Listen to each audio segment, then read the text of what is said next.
que a partir de este trimestre, cada semana voy a responder una pregunta de las tantas que llegan.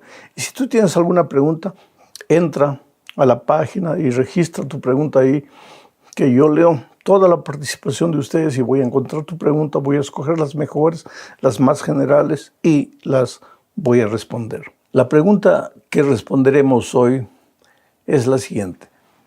Alguien escribió diciendo: Pastor, yo le escucho a usted decir que hay que orar en todo tiempo. Y en cierta ocasión le escuché decir que hay que orar 24 horas por día. Por favor, no le entiendo. ¿Qué es lo que usted quiere decir? Si yo voy a estar orando 24 horas por día, ¿a qué horas trabajo? ¿A qué horas cumplo con mis actividades? ¿A qué horas como? ¿A qué horas duermo? ¿Cómo es que se puede mantener comunión con Dios 24 horas por día? Bueno, yo estoy usando una figura cuando digo 24 horas por día. Pablo lo dice de otra manera. Pablo dice: orad sin cesar, sin parar, en todo tiempo. Pero ¿y a qué horas cómo? Ahí está el asunto. Tenemos que aprender a vivir en espíritu de oración. Cuando digo que tenemos que orar 24 horas por día, no quiere decir que tenemos que arrodillarnos 24 horas por día. El gran desafío del cristiano es aprender a vivir dirigiendo todo hacia Dios. Mientras estás manejando tu carro, en lugar de estar pensando sobre los desafíos que tienes para ese día solo, piensa, pero dirigido hacia Dios, consultando con Dios. Cuando vas a comer, agradeces a Dios, y mientras vas comiendo, si la comida está sabrosa, agradécele a Dios. Dile: mira, Señor, qué rico. Creo que voy a comer esto también mañana, o cualquier cosa así. Pero cuando entres al campo de fútbol, cuando vayas al mall a hacer compras, hagas lo que hagas, aprende a mantener comunión permanente con Dios. Por ejemplo, has estudiado para el examen de mañana. Esta noche, antes de dormir en la cama, en lugar de dar rienda suelta a tus pensamientos, dirígete a Dios y dile: Señor, mira, te voy a contar todo lo que estudié para el examen de mañana. Y se lo vas contando a Dios. Estás haciendo dos cosas. Estás orando y al mismo tiempo estás revisando lo que has estudiado para el examen de mañana. Quiere decir, no te compliques la vida. La vida cristiana es simple, es sencilla, sin mucha complicación. Tú aprende a cultivar una amistad permanente con el Señor, y vas a ver cómo a medida que van pasando los días, tu experiencia espiritual se va a enriquecer y te vas a sentir fuerte. Y caminando con Jesús, conversando con Jesús, pues difícilmente vas a caer en los problemas de la vida, porque para meterse en problemas primero hay que separarse de Jesús. Si tú estás con Jesús, difícilmente vas a salir del camino. Que Dios te bendiga ricamente. Vamos a la lección para esta semana. ¿Amor o egoísmo? Esa es la cuestión. Ya dijimos la semana pasada que estamos estudiando el gran conflicto. Aunque nuestros ojos no ven, todo lo que sucede en este mundo de alguna manera tiene que ver con un conflicto universal, con un conflicto espiritual. No es un conflicto con armas, con bombas, con cañones. Es la lucha por el corazón humano, por la mente, por la decisión de cada ser humano. Nosotros le pertenecemos a Jesucristo, pero el diablo se cree nuestro dueño. Consiguió arruinar la vida de Adán y Eva y hoy continúa queriendo arruinar nuestra vida. Entonces, el propósito de la lección de esta semana es mostrar que para llevarte a formar parte de su ejército, el diablo va a usar primero la seducción, el engaño, la mentira. Y si eso no le da resultado, va a usar la fuerza, la violencia, la persecución. Pero lo que él quiere es llevarte a formar parte de su ejército, sacarte de las filas de Jesucristo. Entonces vamos a la primera parte de este estudio bajo el subtítulo: Un Salvador con el corazón roto. En esta parte, querido, vamos a ver que el sufrimiento humano no siempre es el castigo divino. Generalmente cuando las cosas nos van mal, cuando nada nos sale bien o cuando pasamos por un momento de dificultad en la vida, o cuando caemos enfermos, o cuando somos despedidos del empleo, o cuando estamos en problemas financieros, o cuando un hijo se mete a las drogas, la primera idea que sube a la mente es: Dios mío, me estás castigando.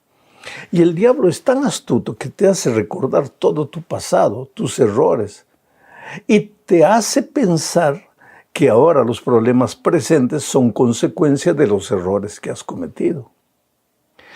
En la Biblia encontramos que muchas veces Dios interviene directamente en los juicios que caen a la tierra. Por ejemplo, cuando Sodoma y Gomorra fueron incendiadas, esa fue participación directa de Dios.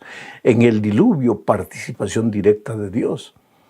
Pero no siempre el sufrimiento, la derrota, el fracaso es consecuencia o es castigo divino, aunque el diablo quiere que nosotros relacionemos todo lo que nos viene a la vida como consecuencia de nuestro mal comportamiento, como castigo divino.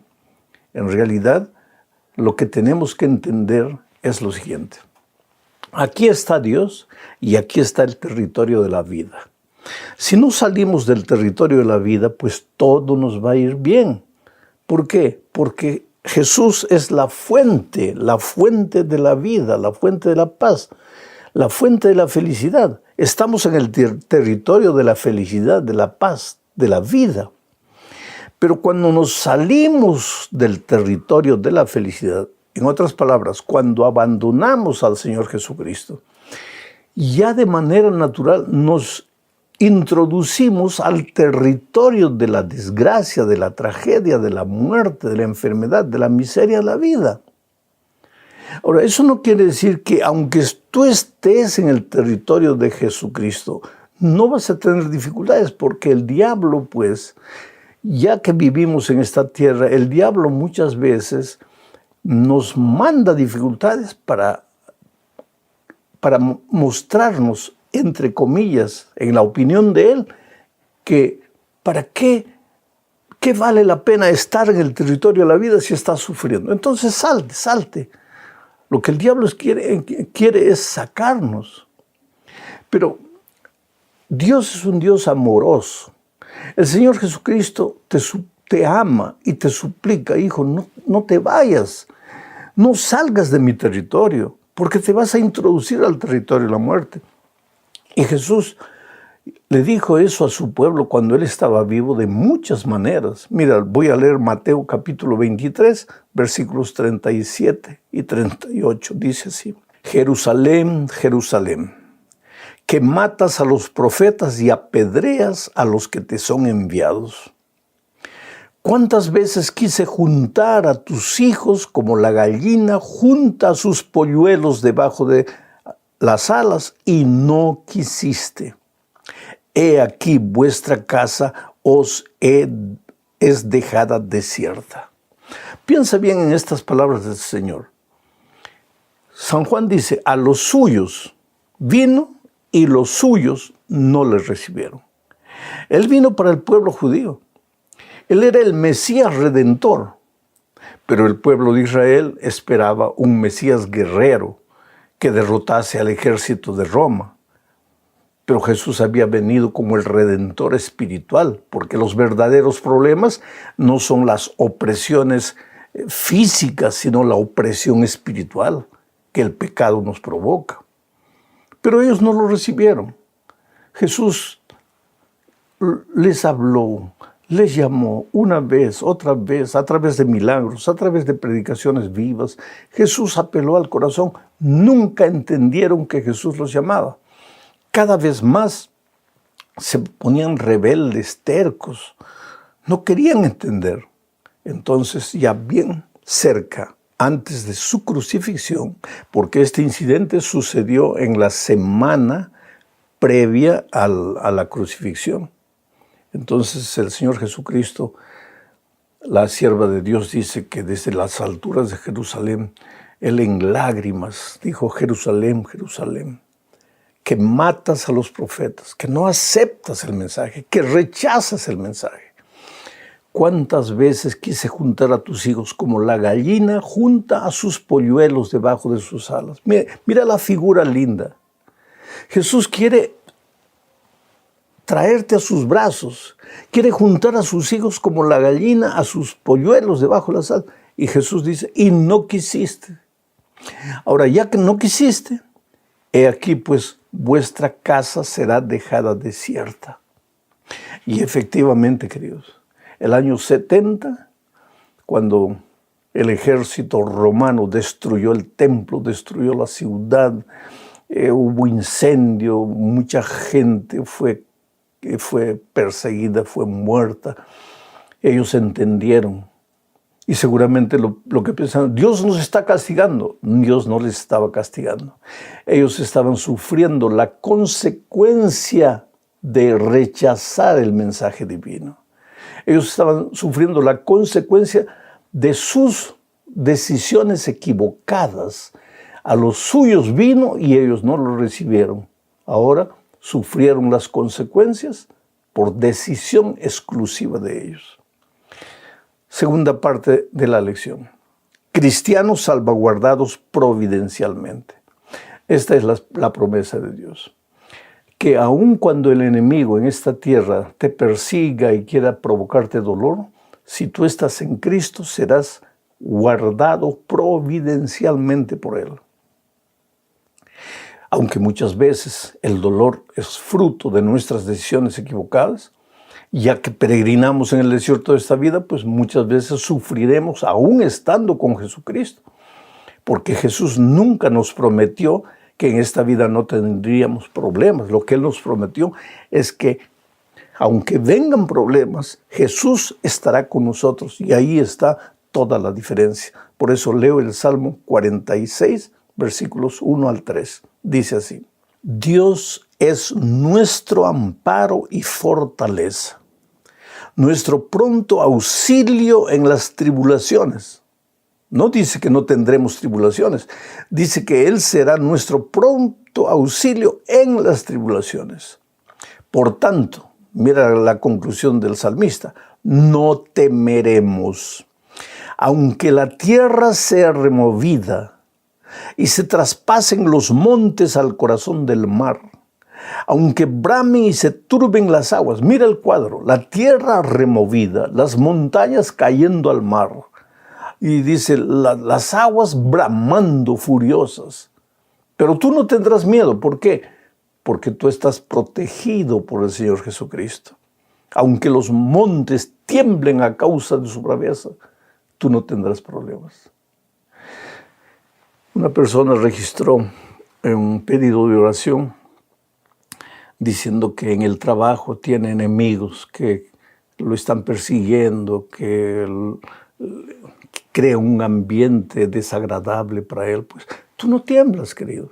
El Señor no te ha prometido que mientras vivas en esta tierra no vas a tener enemigos. Lo que Él te ha prometido es que los enemigos pueden rugir, pueden gritar, pueden planear, puedan hacer lo que quieran para destruirte, pero no van a poder, porque Dios es tu amparo y fortaleza, tu pronto refugio en medio de las tribulaciones. Vamos a la tercera parte. Fieles en medio de la persecución.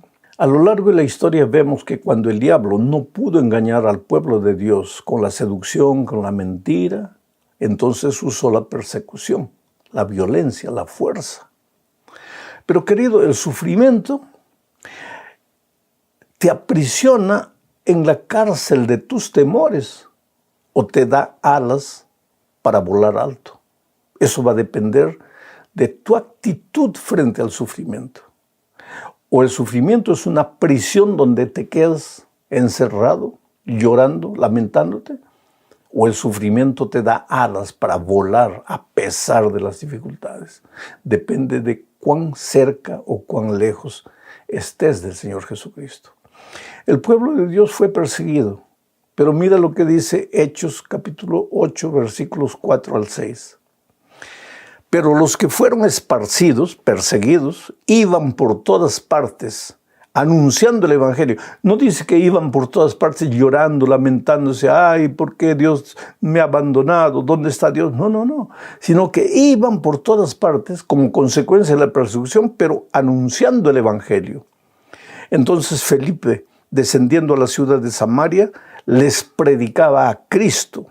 Y la gente unánime escuchaba atentamente las cosas que decía Felipe, oyendo y viendo las señales que hacía. De tal manera que ellos, en la persecución, en lugar de lamentarse y llorar y quejarse, aprovecharon la oportunidad de salir por todo lado para predicar el Evangelio. Y Pablo, escribiendo a los colosenses, él pensaba que el Evangelio ya había sido predicado a todo el mundo, por lo menos a todo el mundo de los días de él, que era menor que el mundo hoy, porque las Américas, por ejemplo, no habían sido descubiertas todavía. Pero mira lo que dice en Colosenses 1:23 Pablo. Si en verdad permanecéis fundados y firmes en la fe y sin moveros de la esperanza del Evangelio que habéis oído, el cual se predica en toda la creación que está debajo del cielo, del cual yo, Pablo, fui hecho ministro. ¿Te das cuenta? En la opinión de Pablo, él pensaba que el Evangelio ya había sido predicado en todo el mundo, en el mundo de sus días. ¿Y como consecuencia de qué? De la persecución. Quiere decir, a los primeros cristianos el sufrimiento no los encarceló, sino que les dio alas para volar y predicar el Evangelio a todo el mundo conocido de aquellos días. La penúltima parte, ahí veremos que los cristianos no solo predicaban, sino participaban de la obra de caridad, de la obra social. Se preocupaban por ayudar a las personas que sufrían más. Porque esta es una ley de la vida, creo. A veces nosotros pensamos que somos los que más sufrimos en la vida, pero siempre hay alguien que sufre más. Se cuenta la historia de un sabio que andaba caminando por la playa, lamentándose, porque solo tenía plátano para comer, un plátano. Señor, voy a comer este plátano y voy a morir. Entonces escuchó la voz de Dios en su corazón, le dijo, mira para atrás. Y cuando vio que otro hombre recogía las cáscaras de plátano que él arrojaba para comer. O sea, él pensaba que era el más sufridor y había otro que sufría más que él. ¿Qué hacía la iglesia? ¿Cómo vivía? Hechos 9:39 dice, levantándose entonces Pedro fue con ellos y cuando llegó le llevaron a la sala donde le rodearon todas las viudas llorando y mostrando las túnicas y los vestidos que Dorcas hacía cuando estaba con ellas. O sea, Dorcas formaba parte de la iglesia primitiva y era una mujer, así como los hermanos de aquel tiempo, se preocupaban por la necesidad de las personas. Entonces, cuando se esparcieron por todo el mundo, no se esparcieron solo para predicar el Evangelio con la boca, sino también con las acciones. Y Santiago, en Santiago 1:27 dice, la religión pura y sin mancha delante de Dios el Padre es esta, visitar a los huérfanos,